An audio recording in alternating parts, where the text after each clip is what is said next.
Good morning, everybody. So, I'm 16:05 anyway. You missed a couple of things. I had a really good sleep last night. A really good sleep. Like I was in bed for 9:30 or something. And like I ought to be really, really solid and balanced and stuff like that this morning. But I actually feel like my brain's still in deep recovery mode. So I'm kind of dopey and cranky this morning, so don't piss me off. Anyway, so for that reason, I'm not going to risk my precious 5 points I have into the 1600 band, and we're going to play some butts. So let's go over to Ben in the battle box. Ladies and gentlemen, it's chess butt fighting time. Okay, chess.com has it's got some new bots. Let's look at these. Now, we played this Gordon Hayward one in Chess Bootcamp Live the other day. That's the one that got that incredible kind of queen sack thing on me. Apparently he plays a ball game. And then they've now added Daryl Morey, president of the Philadelphia 76ers. I don't know. Might be a billiards team or, I don't know, backgammon, I don't know. Apparently 1550. Have these guys paid a substantial sum to have bots named after them? I don't know, but we're going to ignore these guys. We're going to go down to Chess Club regulars. There is Gavin at 650, Lauren at 1000, Freddie at 1325, Grandpa Gambit 1650, and Maya at 2050. Now, I do not expect to get through all these. I'm going to take them in turn, one video each. We're going to start with Gavin. Okay, I told you I'm not on form. But apparently 650. Gavin was his school's third grade chess champion over 20 years ago, and he won't let you forget it. Can you beat this former elementary school legend? Well, let us see. Go challenge mode, random mode. It's chess butt fighting time. The Reti. Okay. Now this looks like, to a lot of people. And it is not a bad way to start. I mean, yeah. White controls the center, half the center anyway. And what they haven't done, though, is they haven't occupied the centre with any pawns. Now, it does prevent you from playing the immediate e5. You can play the immediate d5, right? Or you can just do this. You mirror the knight. This is apparently the Black Mustang defence. And now e4 and e5. And we've transposed into familiar territory. And now... trying to kick the desk down. Okay, now we have a Roy Lopez. So I'm going to go normal stuff with the Danish Gambit. Okay. So the issue with the Roy Lopez is that white threatens to eliminate this knight, which is currently the only defender of this pawn here. Right. So, what are we going to do? This is the Dickoff variation, by the way, and I know I've studied this in the past, but bug it if I can remember what it is. I'm all right for coffee, thank you. I've got a cold one there. I've got a warm one there with DE in it. Anyone take diatomaceous earth? I've been doing it for a couple of days. Apparently it helps rid your body of like yeasts and parasites and stuff like that. Pretty cool. Okay. I can take pawn here. If knight takes that. If I take pawn, you take my knight. I take your knight. Bishop takes. This is a key thing. Right. So what is the right thing to do? I just don't know. I just don't know. Okay, I have this d6, but I feel like I don't want to do that until I've got this bishop out on the board. Yeah. Not too concerned about this. I think probably that is probably very solid, but there is still the risk of takes, like takes. Queen c6 is a move, actually. But then knight can come in here with tempo and kick my queen. We do not want that, do we? So what is correct thing to do here?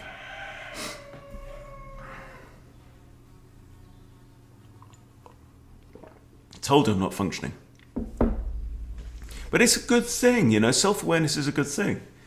You know, if you wake up and realise that you're dopey and not on top form, don't bloody go gambling with your if you care about rating. And right now, I do. I want to get to 1700. There, I've said it. I want to get to 1700. I've never got to 1700 before. I think my highest is 1676. I had a bleating, something odd is happening in Oz. And no, I haven't had any codeine either. I was eating codeine like blooming candy the other day. Anyway, back to the chess. This is boring. Everyone's sitting there going, oh, I best be off for work now. Okay, let's break it down. We're behind in development. Okay, we don't care about this pawn. This is not the issue. I could do this. That allows the knight in. If I play knight out here, he takes my knight, takes. I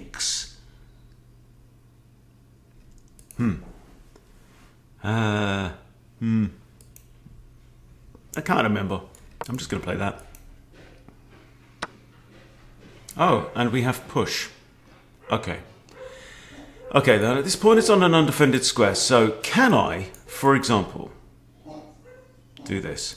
Or should we actually do this? I'm thinking the general rule in the Freddy Krueger repertoire is if you can push e4 with tempo and disturb the knight, you should do it.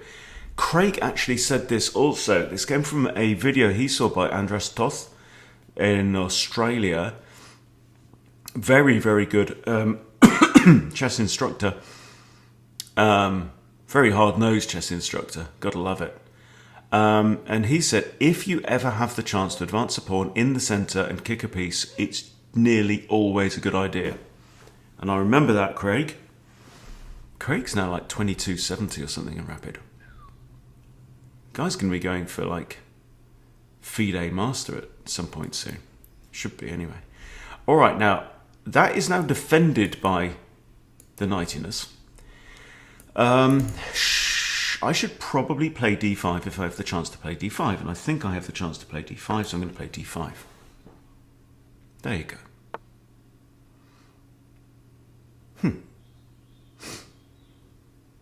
That's my trademark John Bartholomew.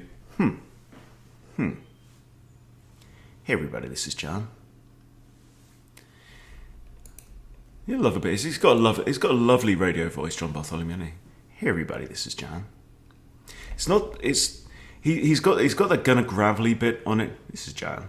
You know, it's not as deep as Solomon Riddell from Chess Giant. If you don't follow either of these channels, by the way, follow I am John Bartholomew. Follow the Chess Giant or just Chess Giant. But then Solomon Riddell is actually a giant because he's like 7'3", and he's got a much deeper voice. It's like, hey everybody, welcome to the Chess Giant. This is Solomon Riddell. That's not right. That's not quite right. Welcome to the Chess Giant. Really, really lovely timbre. Timbre is a great word. That's got it. Anyway. Okay, so c6 or c3 if you have the white pieces. So looking to fianchetto. I cannot take this right now. If I move this knight, it comes with a discovery on that knight. I can't go there because the queen attacks, and other than that, there's nothing really very interesting to do. So my next thought is I'm going kind of down the hierarchy. Let's go down to this bishop. The bishop is in the way of me castling. There are 3 reasonable squares for this bishop, maybe arguably 4. I kind of like this one, the Italian square. It's like your 4th rank for your king's bishop. And the reason is because it targets the square where your opponent is intending to castle his king if he goes short. This one is less interesting because the knight is will not be pinned because the d pawn hath not moved. This one, I don't know. So I think we go to the Italian position. Now this also then raises the possibility of queen d6, and if long castles, like if he fianchettos his bishop and then long castles, we could drop the bishop in and try and trade off there. So sold. Don't know why I'm having to talk so much. He's going to play a blunderino at some point very soon. Righto. Now, it's very tempting to throw in a kick, a6, and say, if you want to take the knight, take it, it's yours. Or he has to come all the way back here because these squares are protected. I'm probably going to castle short anyway, get my rook on the semi-open f file. There are 2 pawns to go out on that file as well. The question is, right, and this is what you have to ask yourself, is this a good use of my time and resources? Well, this isn't a good use of my time and resources, but I'm going to do it anyway. What? This. Name this series, the season, and the episode. Okay, now, I could also just castle now, right? Oh yeah, back to this question. Is it good use of my time and resources? Well, he might trade off here. And then it's white to play. He takes, I take. White now has the initiative, right? We're now at a situation where the continuation is not obvious, but it's white to come up with the next idea. Here, I guess you could say white also still gets to come up with the next idea, but I have improved my situation. Can I say I've improved my situation? And look, he's just done it anyway. Huh. So, I mean, in retrospect, to the beauty of hindsight, it would have been a waste of time. Or simply unnecessary. Now, if I move this knight, I'm attacking this knight, okay? And you might go, well, meh, right? But, actually, where can he go? Goes there, gets taken by a pawn. Can't go there, own pawn square. There, taken by a pawn. Can't go there. So, I move this knight. Where's he going to go? Well, he can't go anywhere without being taken. So he's going to push g6 or g3. I think I've got black and white mixed up in my own head. And then, actually, from there, I kind of like that look of knight e5. That said, this knight could also have...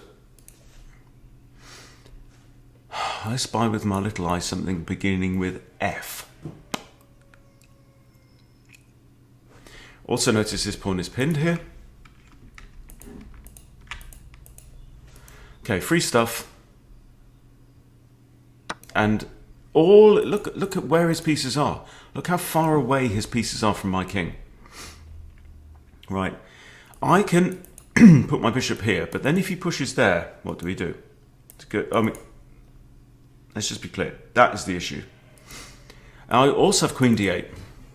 Right? Never discount a move just because it's a backwards move. Ever. Also, I may decide, actually, I don't even care about that pawn. I never really liked that pawn. It wasn't my favourite pawn. This hangs. But do I have... Excuse me, Steve.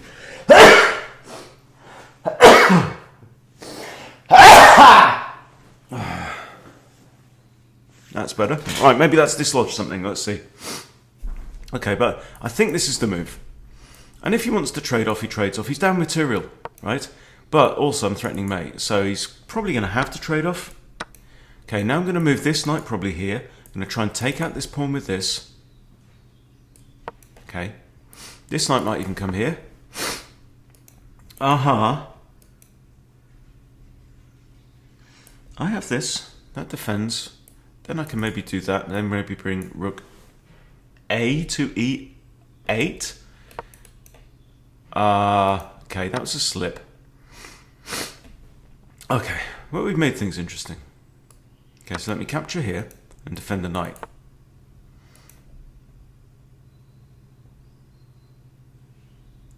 Feel like I kind of want to get my bishop off the back rank and connect my rooks.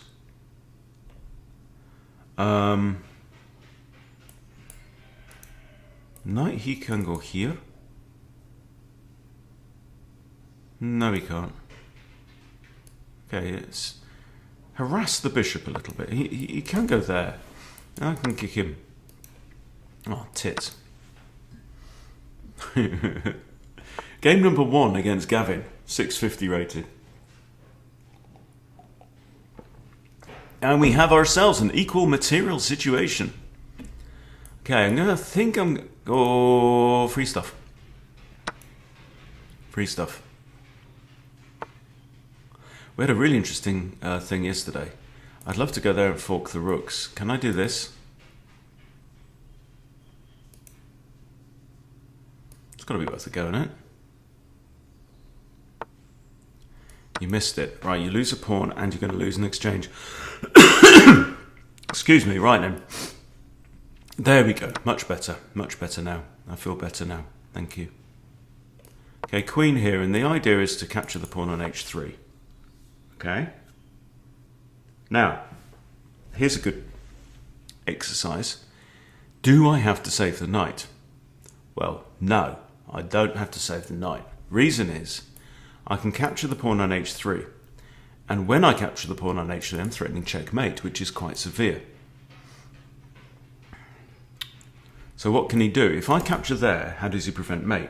Well, he's got queen here. Okay, if queen there, I move the knight out of harm's way. Yeah?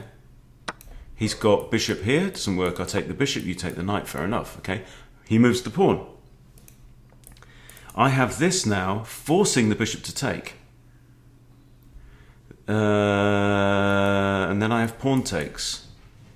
Do I want to do that? I don't know. I don't know, mate. I don't know. Right, this pawn is still pinned here. So, we're looking for some kind of attacking idea. Come on, brain. It's like my brain's in limp mode. It's like eco mode. It's like, sorry, mate, best I can do, 3 cylinders. You've got 3 cylinders all day, mate. I'm sorry, I've got nothing bigger. We've had a rush on for brain cells. Okay, I'm up 5. What's that? That's a knight and 2 pawns. Okay. Making a proper dog's dinner out of this, isn't I? That doesn't work because you take my knight, I take your bishop, you take my bishop. Los piece. This, don't know. H5, H4 is a plan, but right now, I've got an issue, no. I've got an issue. I'm going to do this. I'm going to get that bishop off the board. That's absolutely forced. Royal fork. No-brainer Hermione Granger, as they say around our way. Okay, what is your plan? Your plan is not this. Your plan might be this. Going after pawns, schmawns. Rook e8. So I'd love to have my queen here, because then I could play checkmate. That'd be nice, wouldn't it? That'd be nice, mate. Here. Also, queen can't go here. It's guarded very well. Now then. 1, 2, 3. If I had 3 moves now, I could win. Haha. There's move number 1. Defends the pawn anyway. Feels like I'm actually playing a lot better when I'm not thinking about my moves as much and playing it as though it's a 5-minute blitz. I feel like I want to have another go at that. Right? I don't know how long we've been going, but let's do a new game. We're going to go Gavin again, because that was rubbish. And I'm going to blitz it this time. Okay, well now he didn't play the Reti, now he's done. He's going Spanish again, he's got Spanish again, let's go. And we have the same exact stuff. This time I'm going to take there. Okay. Now, this is like the Halloween gambit, so I think this is fine. Oh yeah, maybe not. Okay, how about this then? Knight takes here, I have takes with...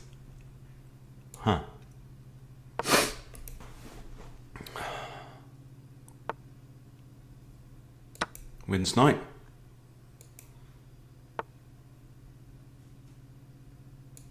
Takes. 2 pieces up. Oh, so apparently the way to play against Gavin 650 is not to think at all. It's actually counterproductive. Here, here, here.